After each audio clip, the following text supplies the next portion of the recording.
It's Leigh and Tanisha here, coming to you live from Jakarta. This is our wrap-up video. We've just spent 5 days, is it? I don't know. It's been like a whirlwind, crazy time. It's been like a month, like Wayne said the other day. I feel like I've known you guys for much longer.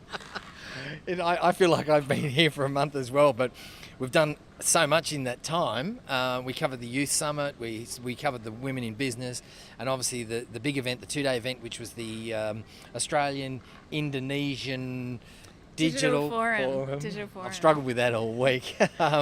But it's just and the co-working spaces. Right. Rework, Greenhouse, Plug and Play. Yeah, so Rework was awesome yesterday. We had some great interviews there. Greenhouse, what a fantastic facility that is. That's really cool. Yeah. And so, Tanisha, for you're a, I suppose expat. Is that what you're officially called? Yeah. So from Australia, live in Jakarta. You're going to stick around and do some more corresponding for us here, which is fantastic. So we're really excited about that. But for you, what's the big takeout from running around like lunatics for the last 5 days? I'm really glad that you guys got here. That's the first thing I'd say. For a long time I've been passionate about that collaboration between Indonesia and Australia, or the potential for that in the startup space. So to be able to have you guys here to broadcast that, and especially to have me be a part of sharing those stories is, I'm really, really grateful for that. And that's exactly why I want to stay on with you guys and keep on sharing some of the more content and the videos. And it's really great to see just from these few days that my passion is sort of translated onto other people as well, and that they're interested and they want to learn more about Indonesia and they want to get that collaboration between the two countries going. And the potential for collaboration in the new digital economy with Australia and Indonesia, what does that look like? Little opportunity, do you reckon?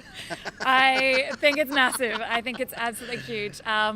The next steps that I'd love to see is getting more, say, Australian startups and investors over here and exploring the space further. So there were a few that attended the conference, but having them physically present here and exploring it firsthand for themselves, I think is a really, really great next step. And then outside of that, it was sort of everything else that came out of the conference, more of the stories, more of the sharing, and seeing it go from there. Yeah. I think what I got, I've been so inspired by the Indonesian people. I really have. Yeah. They've faced huge challenges. I think, we, Australia, call ourselves the lucky country, and I think my personal view is that we've maybe become a little bit complacent. Whereas here, there really is a sense that there's a burning platform, where we're moving into this amazing new digital era, and the new digital economy, and they are moving fast and they're breaking things, as Mark Zuckerberg would say. Yeah. And there's just this sense of hope, and there's this sense of belief that they're actually going to break through and they're going to make it happen. Yeah, and it's the calibre of those ideas as well. You were sharing with us sort of over those last few days that the problems that they're trying to solve, they're not small, or they're not simple sort of lifestyle changes, that's going to make your day a little bit more efficient. It's really, really big challenges, and it's really positive to see the collaboration with the government in that sense. Say, take Compact, who are looking to improve education, healthcare and public services all across Indonesia. And in terms of solving those problems, it's not sort of the government sitting down and trying to formulate not only the policy but the execution, but they define the strategy and then they reach out to the startups and the creative, innovative people that are already doing things in this space and already making really, really impactful change and translating that onto their people. So they're finding these solutions, and the government are backing them, and they're doing all they can to sort of scale and grow it, which is really, really impressive. Yeah, so I think there's a little bit of a misnomer with social entrepreneurship. Everybody thinks like the social entrepreneurship is something about not-for-profit or charity or whatever. It's actually doing things that are going to make an impact, but it's important that they have to be sustainable. Yep. And that's the thing that's impressed me, is that they've worked out ways to solve huge problems. Reblood, for example, solving the shortage of blood donations and getting millennials to do that. What was the other company with the cattle one? I keep getting the name of it. You did that interview, so you'll have more of the information. But there's a lot of the fintech as well. I think in each of the streams, particularly say around P2P lending, a lot of that fintech is becoming really important and here. The Duet one, is it? Duet Hubpay? Duet Hubpay. And Sarah.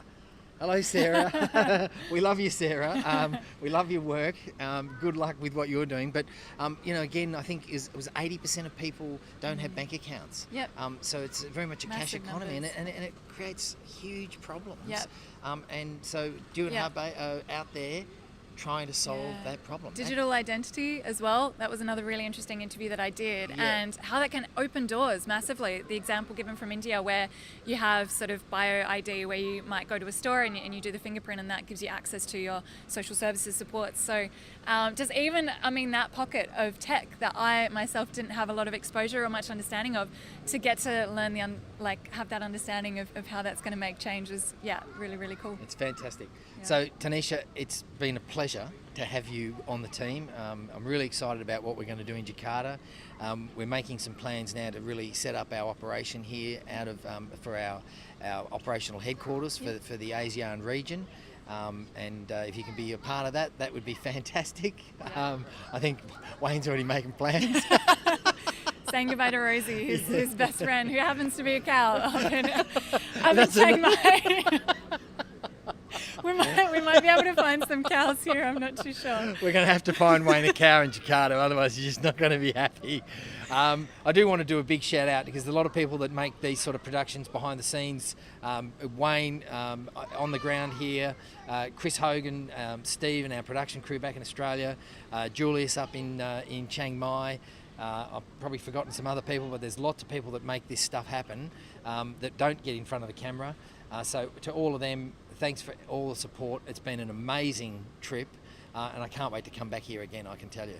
Yeah, I'm so glad that we have you guys sticking around and that I can be a part of it, but it's definitely pretty exciting to see what's going to happen going forward. So you'll see Tanisha next time from Jakarta, and we'll be coming to you live next week from the Australian Outback. So we're about to launch that campaign today.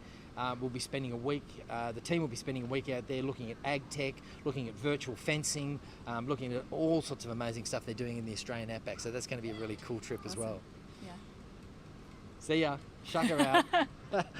Shaka.